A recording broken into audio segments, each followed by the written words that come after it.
Working for Robert Maxwell for 3 years was something of an ongoing saga. So I'll begin at the beginning.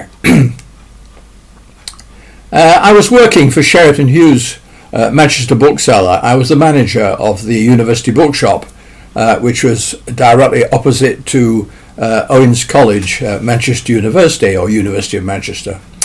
I wasn't discontented particularly. It was a pleasant enough job. In fact, I had sole charge of the shop and more or less was my own boss, with very occasional visits from the Manchester branch, which was a very substantial bookshop. The thing that I did notice was, particularly at that time, it was not unusual that promotion and certainly management positions were held by people who had a very well-defined profile. The managing director of Sheraton Hughes was actually Plum Warner, and Sheraton Hughes was actually a subsidiary of W.H. Smith's.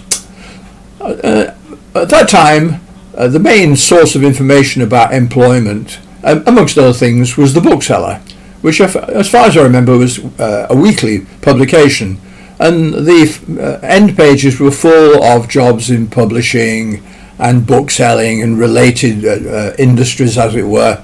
And one day I noticed that in fact there was a job advertisement there in for a assistant manager at a bookshop in Oxford, which in fact was owned by Robert Maxwell.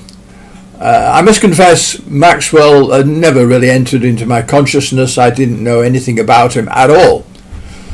So I actually duly sent a letter, which was the way one did it then in those days, and received a reply with an appointment to go down to Oxford to have an interview. So one fine day, my wife, myself, in our small Austin 7 special sports car, we drove down the fairly new M6 motorway and eventually arrived in Oxford. I really didn't know what to expect, so we arrived at the palatial gates of Headington Hill Hall, and was interested to see that in the tree by the gates was a peacock. We drove up at this long gravel drive and parked our little car by the side of an enormous Rolls Royce.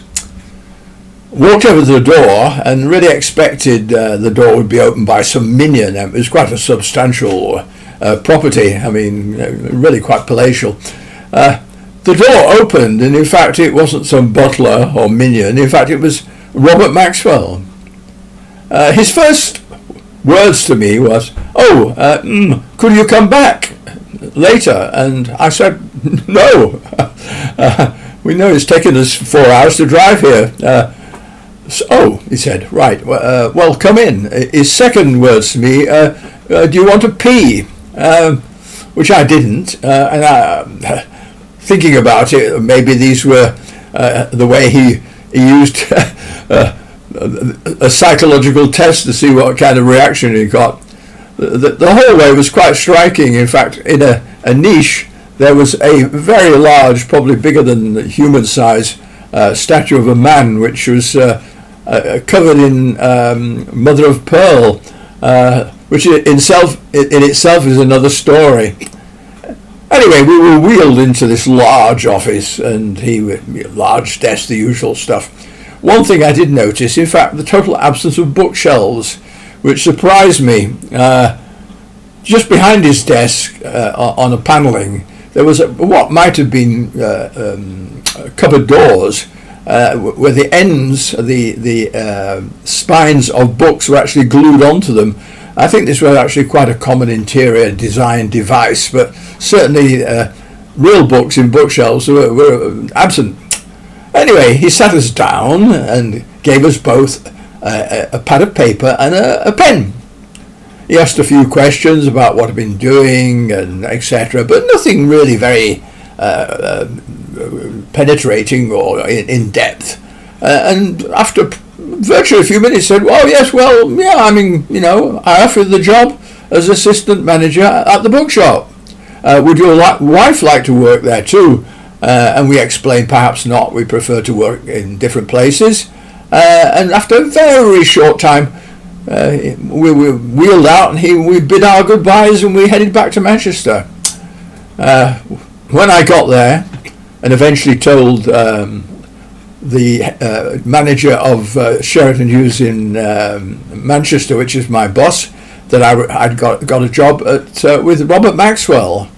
It so happened at that time that Plum Warner was also with him on a visit. They were kind of thick of thieves, actually, and they looked fairly horrified at the prospect. I didn't really know quite why. They mentioned sort of dark dealings with some company he'd bought in the past, and hinted asset stripping and etc., etc.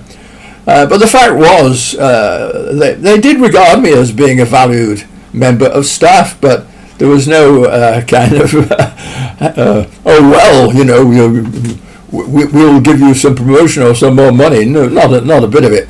And the fact was, moving to Maxwell, my salary doubled, so it really was, quite substantial for me at that time.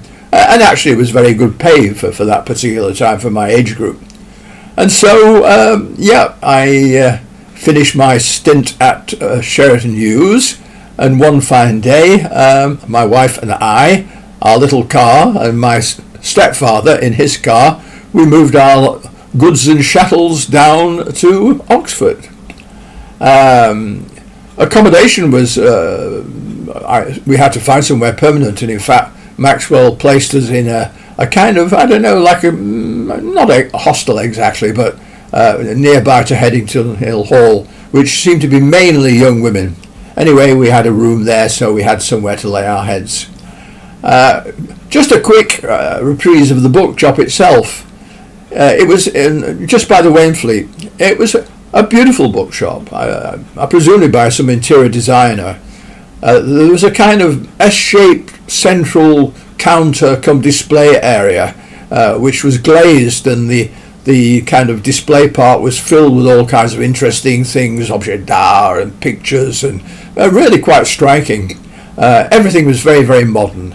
But the most interesting thing about this bookshop was that down in the basement there was a fully equipped coffee bar, complete with tables and chairs. Now, we're talking about 1963 or thereabouts.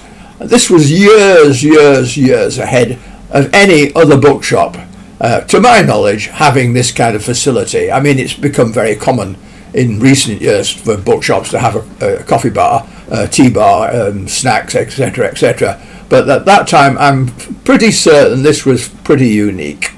And there we are. So the saga of my working for Robert Maxwell for 3 years began. Very quickly I realised working for Maxwell was a bit like taking part in a gigantic game of bingo.